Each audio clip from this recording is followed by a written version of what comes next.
इनकर कहानी है सबसे महान हो, राजा महाराजा करे लागू नगान हो।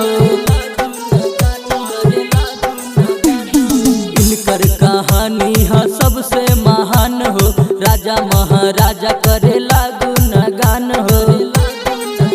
सब पूजे चरण बड़ी आस लेके, सब पूजे चरण बड़ी आस लेके, सब पूजे चरण बड़ी आस लेके। आज होला जयंती, आज होला जयंती रविदास जी के, आज होला जयंती रविदास जी के, आज होला जयंती।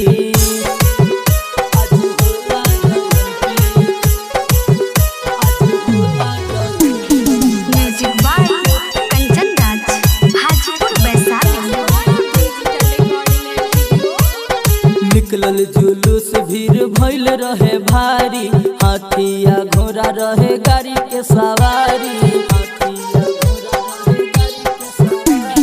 निकलल जुलूस भीड़ भइल रहे भारी, हाथिया घोड़ा रहे गाड़ी के सवारी।